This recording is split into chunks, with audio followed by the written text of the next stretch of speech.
Chers frères et sœurs, bonjour. Je reviens encore vers vous aujourd'hui pour que nous puissions parler de ce sujet qui défraye la chronique, le racisme. Et la question que je m'en vais tout de suite me poser pour rentrer dans le vif, de notre sujet, c'est: y a-t-il les racismes en France? Parce qu'en ce qui nous concerne, je parle de nous autres qui habitons en France, qui vivons en France. Je dis oui, il y a le racisme en France. Oui, il y a le racisme partout. Mais est-ce que nous pouvons vraiment prendre l'exemple de ce qui se passe ou ce qui s'est passé aux États-Unis pour amener ça en France et en faire le même combat? J'ai dit non. Ce n'est pas la même histoire. On peut beau parler du noir, parce que là on parle peut-être de la race, mais il ne s'agit pas de la même histoire. Je vais un peu vous rafraîchir la mémoire concernant l'Amérique. Il y a plus de 4 siècles que les Noirs africains ont été déportés de l'Afrique vers les Amériques. Quand je dis les Amériques, il faut comprendre, je parle même du Brésil, je parle de tous ces pays qui font l'Amérique, que ce soit l'Amérique du Nord ou l'Amérique du Sud. Mais ici, plus précisément, nous parlons de l'Amérique, les États-Unis, United States of America, USA. Déportés depuis plus de 4 siècles. Les Noirs ont toujours été considérés aux États-Unis comme des esclaves. Il y a eu des États aux États-Unis qui ont aboli l'esclavagisme un peu tôt. Mais malgré l'abolition, ça n'a jamais été effectif, cette abolition. La plupart des Noirs ont toujours subi justement des humiliations, des tortures. Ils n'ont jamais été considérés comme des êtres humains. C'est une vérité. Je ne vais pas vous donner, si vous parlez de l'histoire, mais je veux juste que nous puissions ensemble réfléchir un peu et comprendre ce qui se passe aux États-Unis. Martin Luther King est arrivé vers les années 60, c'était le même combat, vous savez tous. Le même combat pour défendre le noir. Il y avait des bus où les noirs ne pouvaient pas monter. Il y avait des toilettes pour les noirs et pour les blancs, la ségrégation. La loi n'était jamais pareille pour les noirs et pour les blancs. Voilà, Malcolm X est arrivé, bon, Martin Luther King, lui, c'était plus un peu la non-violence. Voilà, Malcolm X est venu, mais dit, mais non, mais avec ces gens-là, c'est pas, ils te donnent la joue, ils te donnent la joue droite, ils te donnent la joue gauche. Non, avec ces gens, il faut être violent. Nous connaissons tous, les 2 grands leaders noirs américains ont été assassinés.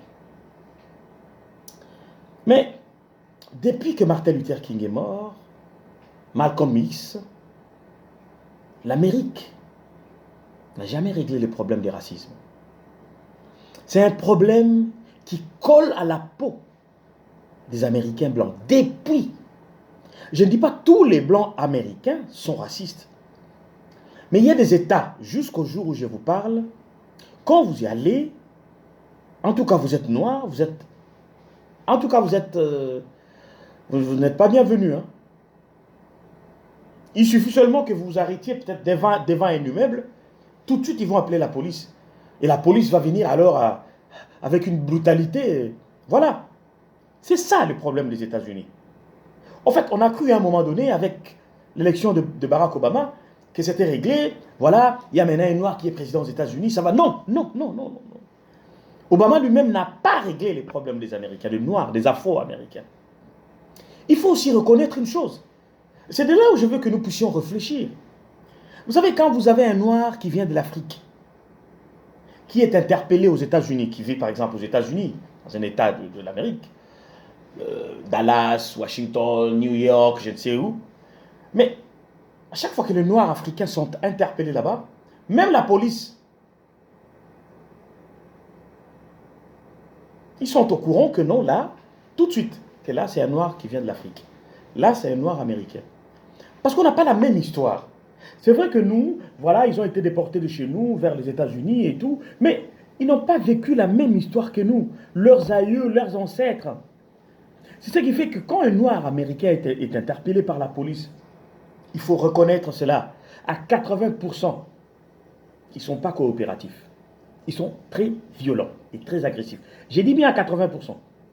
La violence est due à quoi? Il faut bien comprendre cette violence. C'est des gens qui ont toujours vécu la violence. Ils ont grandi dans la violence, dans l'humiliation. C'est-à-dire, en fait, c'est des gens qui ont en eux un sentiment perpétuel de révolte.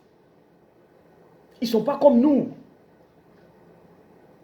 C'est-à-dire que quand ils sont interpellés par la police, tout de suite, ils se sentent rabaissés, ils se sentent humiliés. Et ils ne coopèrent pas, ils ne se laissent pas faire, ils ne se laissent pas faire. D'où justement la raison de tout ce que nous avons aujourd'hui comme bavure policière aux États-Unis. Mes frères, je suis en train de vous dire la vérité. Aux États-Unis, la police qui arrête un noir américain, un afro-américain, qui dit halt à 80%, ou si je vais trop loin, peut-être j'exagère, 70%, soit il court, soit s'il a quelque chose, il cherche à se défendre. Avec ces jeux-là, la police aussi s'est rendue compte que non, avec ces gens, il faut être violent. Je sais que je serai peut-être contredit. Je ne dis pas que ce que je suis en train de dire fait que moi, j'approuve ce qui se passe aux États-Unis. Non! Je veux tout simplement que nous puissions décerner, nous puissions comprendre la vérité. Parce que aussi longtemps que nous resterons toujours dans l'amalgame, nous ne comprendrons pas. Quand Éric Zemmour parle de ça, les gens tout de suite parlent de racisme. Il y a des vérités qu'il faut, ma foi, avaler, qui sont vraiment difficiles à avaler. C'est comme la Livaquine. Mais c'est la vérité. Être un intellectuel, c'est aussi affronter et accepter la vérité. Regardez aujourd'hui aux États-Unis.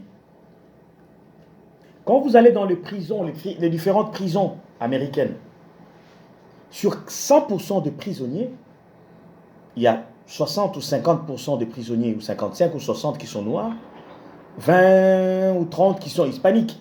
Quand je dis hispanique, c'est les gens qui viennent de Colombia, Pérou, Bolivia, Équateur, Argentine, tous ces gens qu'on appelle de latinos là. Il y a un problème sérieux aux États-Unis. Je regardais un jour une émission sur Netflix. C'est une émission comme Star Academy en France, mais de rappeurs. Il y a 4 jeunes rappeurs qui vont justement à la recherche de jeunes talents, de jeunes rappeurs. Et à chaque ville où ils se rendaient, il y avait des jeunes, vous savez comment ça se passe ces émissions-là. Avant l'émission, avant l'intervention, il y a une petite interview, on essaie un peu de voir la famille, d'où vient le jeune homme ou la jeune demoiselle. À chaque fois que ces jeunes gens-là parlaient de leur vie, j'étais même moi-même étonné de constater cela. C'était, moi, mon père est décédé, il faisait partie d'un groupe de gang. Moi, mon frère a été tué par un gang. Moi, ma mère est en prison, je fais ça pour elle. Moi, mon père est en prison. Je vous assure, moi-même, j'étais estomaqué. J'ai dit, mais finalement, aux États-Unis, il n'y a que ça, quoi. Il n'y a que ça. Et une bonne partie, c'était des Noirs et des Hispaniques. C'est une vérité. C'est pour cela le président, le pasteur Martin Luther King, en son temps, il avait bien vu cela. Et Martin Luther King, il s'est battu pour demander aux Noirs d'aller à l'école, d'étudier, de se battre, d'arrêter la drogue, la vente de la drogue, le bande organisée de gangs. C'est parce que Martin Luther King savait cela. En son temps. Peut-être qu'il était trop en avance par rapport à son époque. C'était ça le problème de Martin Luther King. Parce que Martin Luther King voyait bien à la communauté noire, pour lui l'horizon était sombre. C'est vrai, on va dire que non, c'est toujours le blanc qui est derrière tout ça. C'est vrai. Mais vous allez aux États-Unis, vous allez voir des noirs professeurs, des noirs docteurs, des noirs grands messieurs. Le problème est là, c'est ce que j'essaye de vous expliquer. C'est-à-dire que ça doit commencer d'abord dans les chefs de Noirs eux-mêmes, américains. Il faut se poser des questions. Il faut se demander. Moi, il y a des fois, je suis chez moi à la maison. Je regarde, j'essaie un peu de consulter mon portable. Mais essayez, vous tapez seulement YouTube. Vous tapez YouTube, bagarre de rue. Vous allez voir aux États-Unis. Vous allez voir comment les Noirs aux États-Unis s'entretuent entre eux. Vous allez voir. Je vous dis, vous allez voir. C'est incroyable les niveaux de violence qu'il y a aux États-Unis. Je ne parle pas de blanc, de racisme, mais entre eux. Il faut voir comment ils s'entretuent entre eux. Tupac. Vous connaissez l'histoire, non? Les rappeurs là, américains. Tupac et B.I.G. Des Noirs, hein? Il fallait voir comment ça s'est passé, cette histoire. C'était une guérilla. Hein? Non, il faut voir la vérité en face. Le problème des États-Unis, c'est ça. Je ne soutiens pas ce que fait la police aux États-Unis. Cette façon d'arrêter les gens. Cette façon d'arrêter les Noirs avec brutalité, avec sauvagerie. Mais justement, il faut faire cette balance. C'est justement ça. L'image des Noirs aux États-Unis. Un Noir aux États-Unis, la vérité, c'est ce que je vous dis, est synonyme de violence. Un Noir, c'est synonyme de sauvage. Un Noir, aux États-Unis, c'est synonyme de criminel. Un Noir, aux États-Unis, c'est synonyme c'est pas encore quel adjectif employé, utilisé. C'est la vérité. La police ne peut pas interpeller un Noir de la même manière qu'elle va interpeller un Blanc aux États-Unis. Jamais. Jamais. Jamais. Pour la police, vous vous rendez compte, j'ai vu aux États-Unis des enfants de 8 ans, 10 ans noirs menottés. C'est l'image que le Noir donne aux États-Unis. C'est-à-dire que la police américaine, l'armée américaine, c'est ça.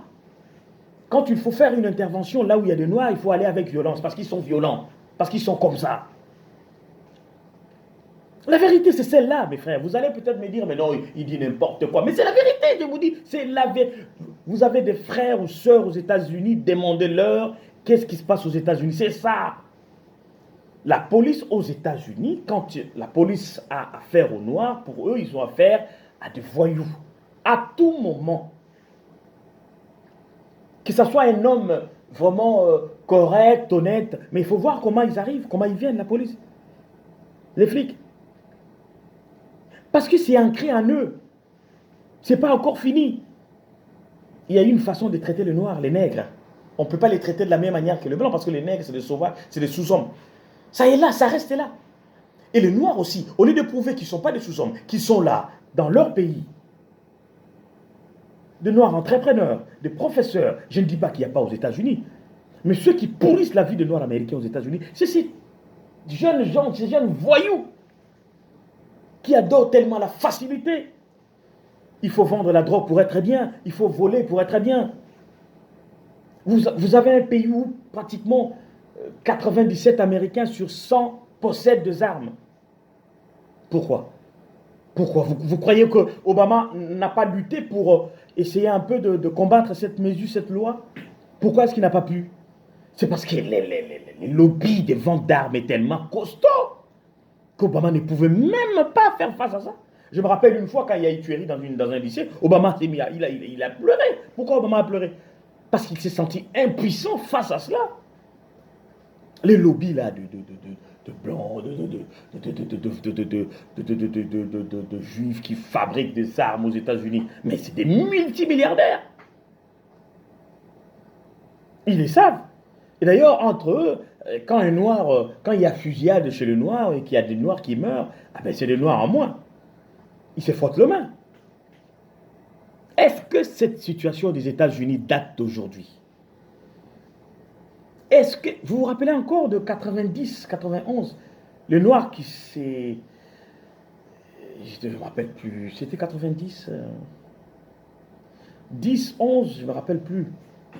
Le noir qui a été passé à tabac là par les flics. Il y avait au moins 15 flics qui tapaient le noir là, vous rappelez? Il y a eu un procès.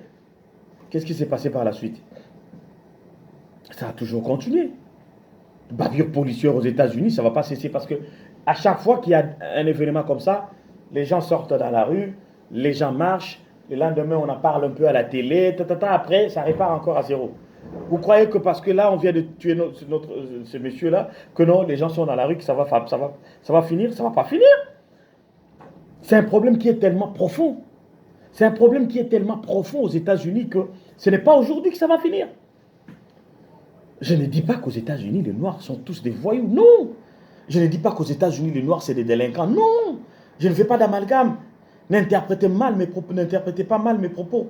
Mais je dis que c'est l'image que les Noirs ont aux États-Unis.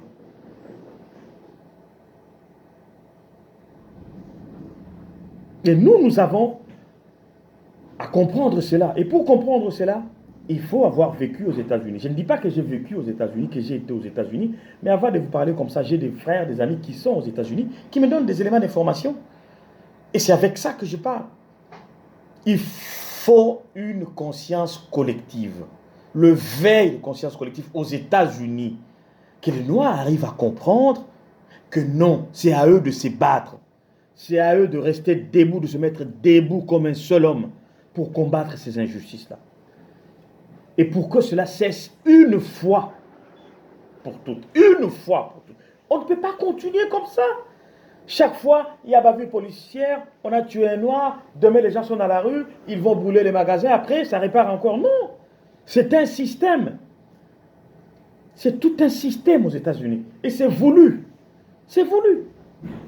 C'est voulu. Je sais que ça va prendre du temps, mais c'est voulu. C'est voulu. Mais ça, c'est parce qu'aujourd'hui, il y a la caméra, il y a le portable, il y a un peu partout, on peut filmer et tout. Mais en 1940, 45, 50, 60, 70, 80, 90, il n'y avait pas encore de caméras comme aujourd'hui. Combien de Noirs se faisaient tuer comme ça? Combien de Noirs qu'on étranglait comme ça par la police? Combien de Noirs? Et personne ne savait ça, personne n'était au courant. C'était seulement dans les rapports, voilà, parce que il était un peu têtu, il n'était pas coopératif, il n'a pas voulu se rendre, voilà, une erreur, voilà. Ça a toujours été ainsi. Ça a toujours été ainsi. Mais c'est aux Noirs de comprendre quelle image ils donnent eux-mêmes. Pourquoi est-ce qu'il y a ça? Pourquoi est-ce que la police aux États-Unis ne peut pas interpeller le Noir de la même manière qu'on interpelle les Blancs? Pourquoi est-ce que ce racisme-là continue aux États-Unis? Qu'est-ce qu'il faut faire? Battez-vous, mes frères, vous qui êtes américains, vous qui êtes sur place.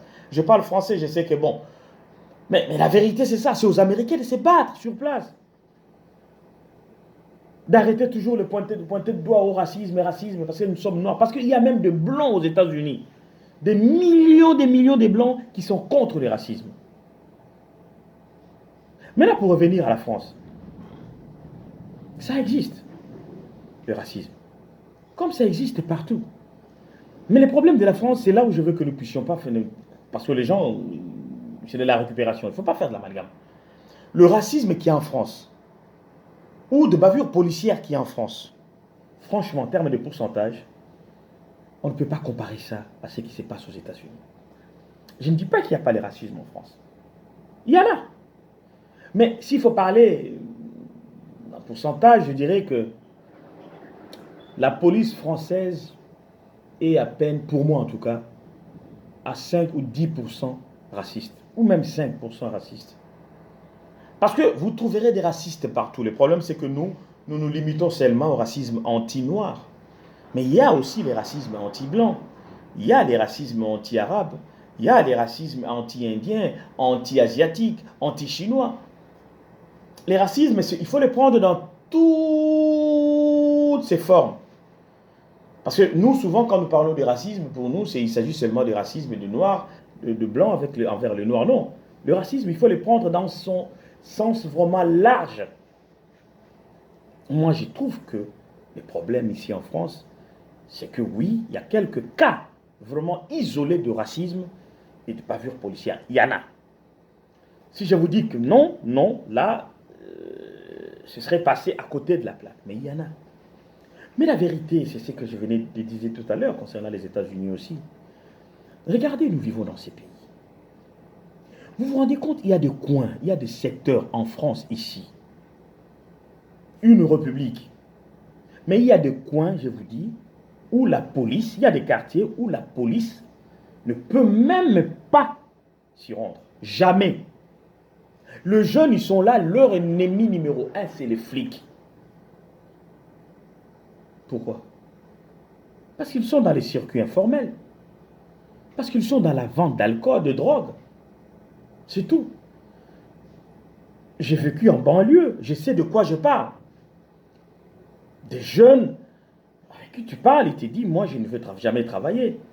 J'irai travailler pour quoi? Pour gagner quoi? 1200, 1300, alors qu'avec ma drogue que je vends là, j'ai 3000, 4000, 5000 par mois. C'est à nous aussi de voir la vérité et de l'accepter.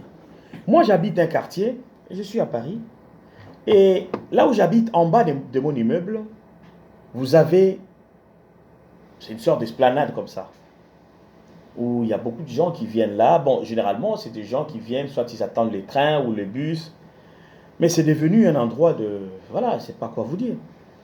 Avant-hier, pas plus tard qu'avant-hier, j'étais devant mon balcon comme ça, il y avait un groupe de 10 jeunes noirs, je précise bien noirs, qui se battaient là, je vous dis, avec des couteaux. Des couteaux. Nous sommes là toujours en train de parler de racisme. Je suis tout à fait d'accord avec vous. Mais nous devons aussi nous-mêmes changer et comprendre pourquoi est-ce qu'il y a tant de racisme, pourquoi est-ce qu'il y a tant de choses comme ça qui se passent, surtout chez nos enfants. Moi, je connais des enfants qui sont nés ici, qui sont aujourd'hui diplômés, qui ont des gros diplômes, qui travaillent, qui vivent de leur boulot, qui quittent chez eux le matin pour aller travailler, ils rentrent le soir, ils n'ont même pas le temps de traîner dans la rue, dans le quartier. Le problème est là. Nous pouvons parler. Je ne dis pas qu'il n'y a pas de racisme. Je ne dis pas que la police française est correcte à 100%.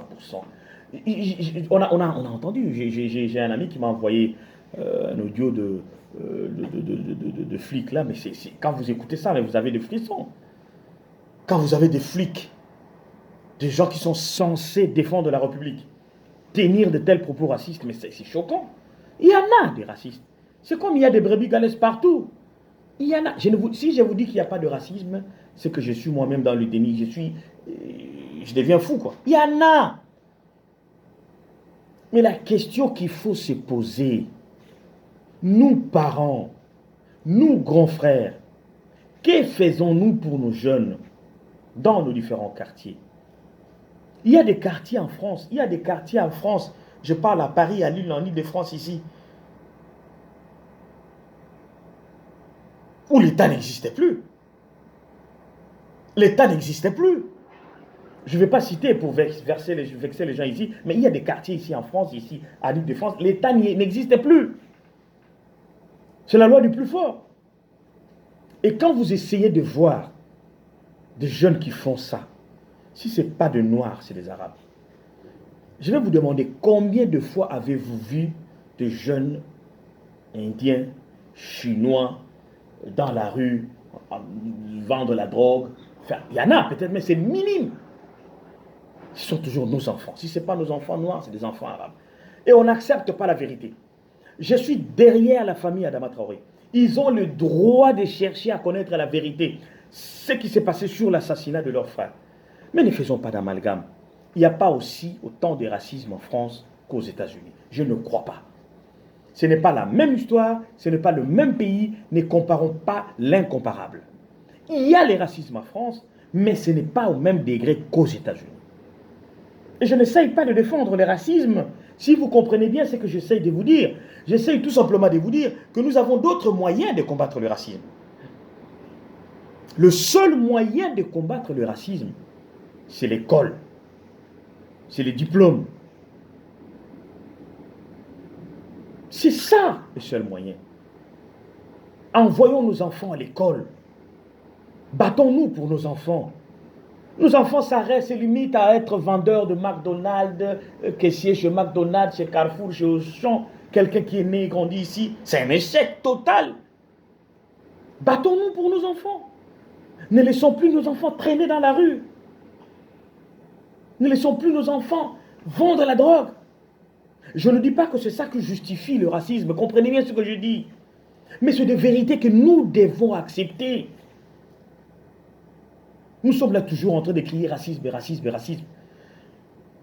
Je compatis aux parents qui ont perdu leurs enfants suite aux bavures policières. Je comprends, ça fait mal de perdre un être cher comme ça, un enfant. Mais ma foi, si ces enfants-là, je ne justifie ça, Ma foi, s'il ne se retrouvait pas à ces heures-là dehors, peut-être qu'il ne serait pas mort. Peut-être qu'il ne serait pas mort. Cela ne veut pas dire que je justifie leur mort, hein, pour dire que non, s'ils ont été tués, c'est parce qu'ils... Non, chaque personne a le droit de sortir, de circuler, c'est la liberté. Mais il y a des endroits où vous vous retrouvez au mauvais moment. Et voilà ce qui peut arriver. Moi, j'ai dit tout simplement, nous avons le devoir de nous battre dans ces sens-là. Le seul combat que nous pouvons faire, c'est vrai, marcher pour combattre le racisme. C'est vrai, le racisme existe. La discrimination ici existe, oui. Si je vous dis que ça n'existe pas, c'est que je suis con, je suis imbécile, je suis fou. Ça existe, mais ce n'est pas au même degré qu'aux États-Unis. Ici en France encore, il y a possibilité de se battre et de devenir quelqu'un. Même aux États-Unis, hein, détrompez-vous. Hein. Même aux États-Unis, hein, l'Amérique est l'un des rares pays où tu peux partir de rien et devenir quelqu'un. Même aux États-Unis, hein, malgré qu'on nous parle de racisme, malgré qu'il y a le racisme, mais ceux qui cherchent vraiment à se battre, ceux qui travaillent, mais c'est des grands messieurs aux États-Unis, hein, détrompez-vous. Hein. Et le même cas aussi ici. Et nous avons le devoir d'éduquer nos enfants. Nous avons le devoir de montrer les bons chemins à nos enfants. Quand vous avez un enfant qui a 5 ans, 6 ans, vous le laissez en bas de votre immeuble, en train de jouer. Et vous, papa, maman, vous êtes là au 6e étage. Mais pendant ce temps-là, votre enfant qui a 6 ans, qui a 4 ans, qui a 5 ans, qui se retrouve en bas de l'immeuble, qu'est-ce qu'il fait là-bas? Moi, je suis père de famille. Même à 10 ans, je ne peux pas laisser mon fils dehors. Moi, même à 15 ans, je ne peux pas laisser ma fille dehors. Vous circulez dans Paris, Gare du Nord, Châtelet, vous voyez des enfants africains, arabes et tout, à 15 ans, ils sont dans la rue en train de traîner à gauche, à droite. Et demain, après, on va vous appeler que voilà votre enfant. Voilà. Combien de nos enfants sont tués comme ça? Par des rixes, des rues. Combien? Entre les jeunes de tel quartier et les jeunes de tel quartier, il y a eu rixes, il y a eu bagarre, il y a 2 jeunes qui sont morts. C'est à nous de prendre le taureau par les cornes. Nous pouvons pleurer comme nous voulons. Accuser toujours là. Nous pouvons, vous savez, bon, c'est pas... On peut beau chanter, crier, police raciste, mais nous alors, qu'est-ce que nous faisons pour combattre ces racismes-là? Il y a toujours des actes comme ça, hein. Il y en aura toujours. Ne pensez pas que parce qu'aujourd'hui, il y a peut-être des décisions qui sont prises par le gouvernement, il y a peut-être des choses comme ça que le racisme va finir. Hein. Nous allons vivre avec les racismes. Chacun de nous, nous devons tous savoir que jusqu'à la fin de nos jours ici, le racisme existera toujours. Il y a des Noirs qui resteront toujours racistes, il y a des Blancs qui resteront toujours racistes, il y a des Arabes qui resteront racistes, il y a des Chinois qui resteront racistes. Le racisme, vous le retrouvez dans toutes les races. Ne pensez pas parce que nous sommes dans la rue, nous crions que le racisme, demain c'est fini les racismes. Ça va continuer. Mais c'est quelque chose que nous devons combattre. Parce que pour moi, le racisme, c'est un cancer. Le racisme, c'est un cancer. Parce que eux-mêmes, les racistes, ils ne savent pas pourquoi ils sont racistes, ma foi. C'est un état d'esprit, le racisme. Moi, j'irais même plus loin, c'est de la jalousie, la méchanceté, la sorcellerie. Il y a des gens qui sont nés racistes. Moi, je n'aime pas les Noirs. Moi, je n'aime pas les Blancs. Moi, je n'aime pas les Arabes. Moi, je n'aime pas... Combien de fois n'avons-nous pas entendu ça? Nous parlons seulement du racisme anti-blanc. Combien de fois n'avons-nous pas entendu des Arabes dire « Moi, je n'aime pas les Noirs ». Les Arabes, il y a des Arabes qui appellent le Noir ici. Vous savez comment on les appelle? Les Carlouches. Carlouches. Allez demander aux Arabes, ils vont vous dire c'est quoi Carlouche, ici. C'est comme ça qu'on appelle le Noir, Carlouche. Il y a de familles arabes ici. Dès que vous venez, vous êtes noir, vous sortez avec leur fille, vous demandez la main de la fille, ils vont vous dire mais vous êtes malade, hein, la famille va refuser. Hein. Ou vous allez vous marier ailleurs. Hein. Les parents ne viendront pas. De la même manière aussi, il y a des noirs ici. Ils te disent clairement, moi tu m'amènes un arabe à la maison, tu es fini. Nous sommes tous racistes. Nous sommes tous racistes. Mais c'est ça le combat que nous devons mener. Nous devons combattre le racisme. Parce que c'est un fléau. Parce que c'est une maladie. Je pense que je me suis fait comprendre. J'ai dit tout simplement, en résumé, ce qui se passe aux États-Unis, c'est tout simplement la suite logique des événements qui ont toujours existé aux États-Unis depuis des années. Et c'est quelque chose que je combats. Il n'y a eu aucune volonté politique de la part de tous les politiques américains pour y mettre fin. J'espère que cette fois-ci, ils vont vraiment essayer d'y réfléchir et que le noir américain aussi vont, cette fois-ci, prendre le taureau par le corne, essayer de comprendre pourquoi ils sont toujours humiliés, pourquoi ils sont toujours mal vus. Est-ce que ce n'est pas aussi de leur faute quelque part? Et en France, je parle aussi de nos enfants, j'ai dit que le racisme existe en France, mais comparer la France aux États-Unis, pour moi, rien à voir. Même en Belgique, comparer la Belgique aux États-Unis, pour moi, rien à voir. Ce que je dis concernant la France, c'est un peu pareil aussi avec la Belgique. Vous allez en Belgique, vous allez voir vous-même ceux qui foutent la merde en Belgique. C'est les Arabes et les Africains. Et la plupart des Arabes qui sont en Belgique, c'est les Marocains. Ça, ce sont des vérités. C'est vrai que dans notre communauté, quand tu essayes de dire la vérité, oh voilà, il dit n'importe quoi, il dit n'importe quoi. C'est la vérité. Ma foi, nous devons affronter la vérité pour combattre justement les fléaux du racisme. Et moi, je crois que le seul moyen de combattre le racisme, c'est le travail, c'est l'école. Un enfant qui quitte chez lui à 8 heures, qui va travailler, qui rentre chez lui à 18 heures, franchement, ça sera un peu difficile de le voir dans la rue. Après, on va me dire aussi, les travail, il n'y a pas. Il y a le chômage. Mais le chômage, il y en a partout. La France, la Belgique, l'Allemagne, la Suisse, ce n'est pas le seul pays où il y a le chômage. Le chômage, il y en a partout. Ceux que vous appelez les blédards, les gens qui viennent d'Afrique, qui viennent en Europe ici, vous voyez les sales boulots qu'ils font? Moi, je préfère encore un enfant qui est né ici, qui n'a pas pu aller loin aux études, de faire n'importe quel boulot, au moins de s'en sortir. Pour s'en sortir, que de continuer, que de suivre le chemin de la facilité, la voie de la facilité. Voilà. J'espère que je ne vexais personne. J'ai tout simplement dit la vérité. Si mes propos ont choqué ou ont vexé certains parmi vous, je vous prie de bien vouloir me pardonner parce que je suis un humain. Je peux faillir. Merci. Bonne journée.